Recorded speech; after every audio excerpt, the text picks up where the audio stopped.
Hanowin offers quite a bit of upside for a cavalry lord. Although cav lords aren't in general that great right now, he does have quite a bit of decent support abilities.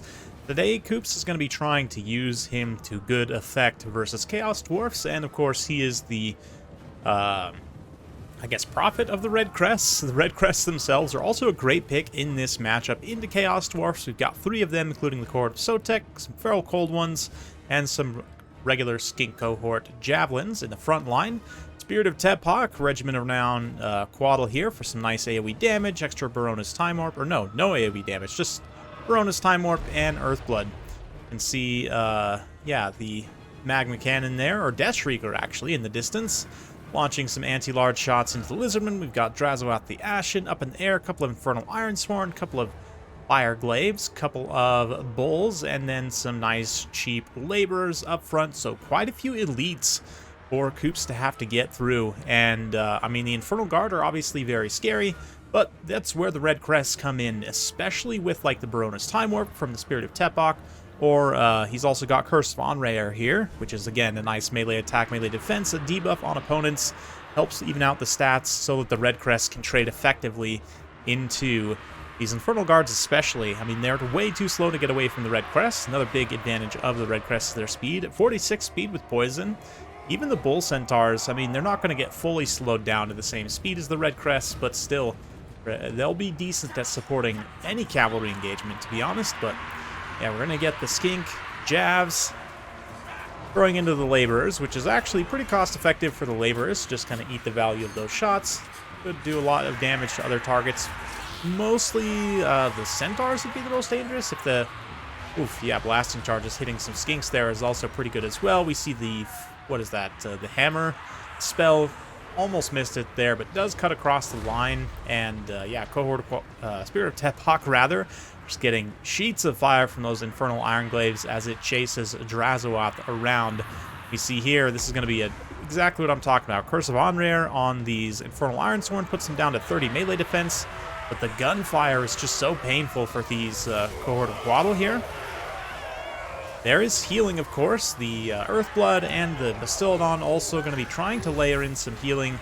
Neurona's Time Warp there to keep them all charged up. Yeah, the Infernal Ironsworn between the days and the other effects down pretty low in terms of their melee defense, but the damage from the Chaos Dwarfs ranged units is starting to tell a little bit here. Though the Skinks, again, even just regular Skink cohort, speed is fast enough.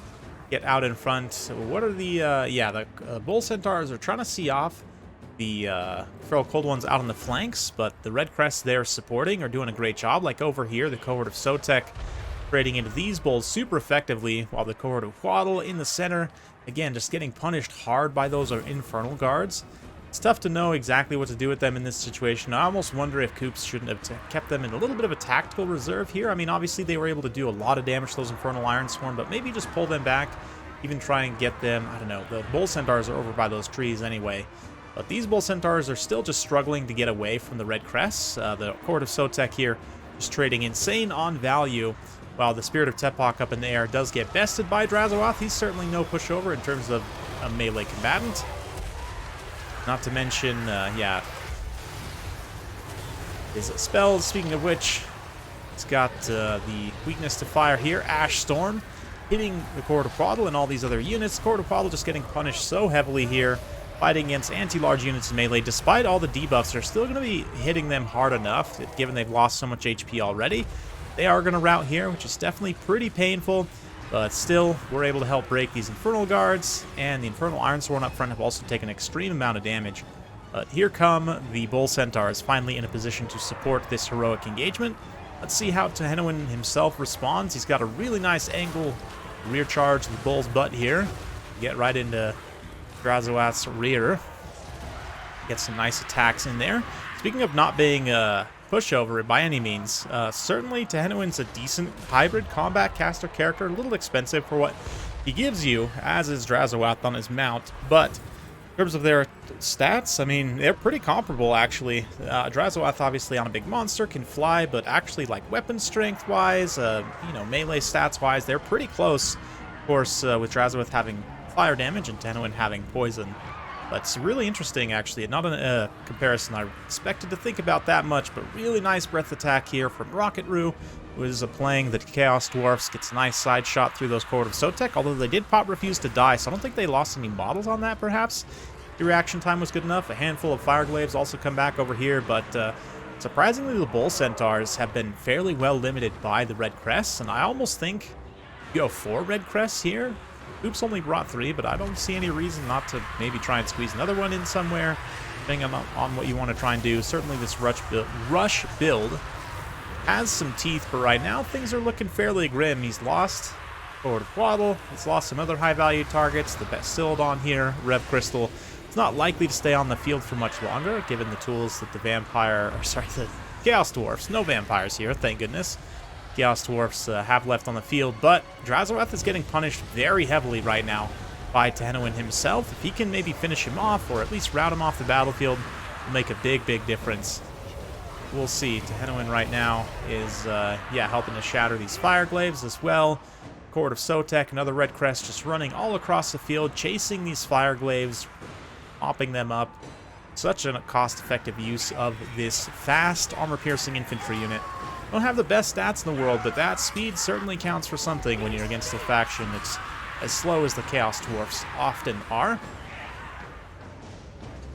And Tehenowin also showing that against Drazorath with the poison. He's able to more or less keep him locked on the ground. Drazorath is not able to get away, and Tehenowin's armor-piercing damage, of course. He's going to throw down another Curse of Onrayer here.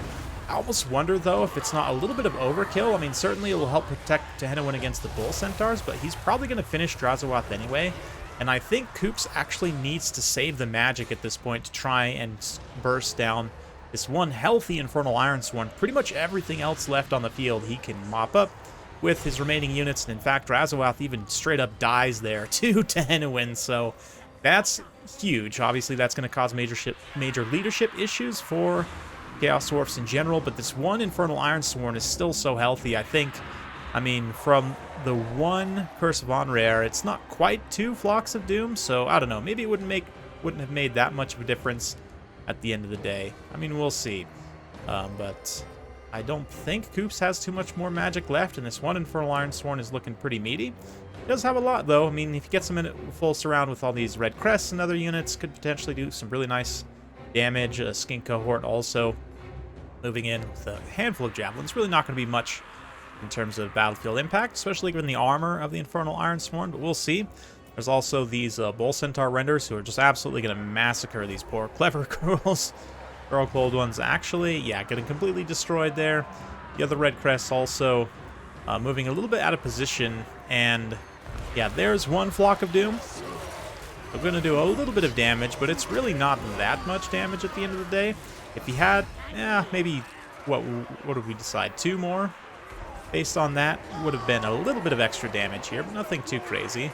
Tehenowin very bravely is going to take on these Bull Centaurs, which is going to cost him quite a bit of HP, but it also kind of fixes them in place where the Cohort of Sotek, or the regular Red Crests rather, can now rear charge in here.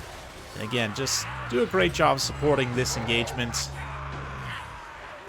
Looking pretty close. Balanced power is heavily against Koops, but from the battlefield situation, things are actually quite close. The main thing is just this Infernal Ironsworn being so healthy.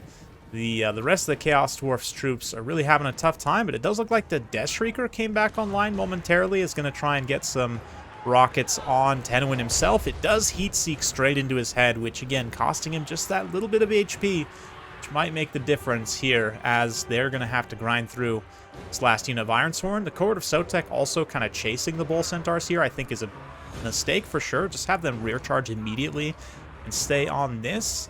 I don't think those Bull Centaurs are going to come back. I mean, there's a possibility they'll come back, but especially with Tehenowin finishing off this artillery piece, he could be the one to move to screen them out anyway, which he does.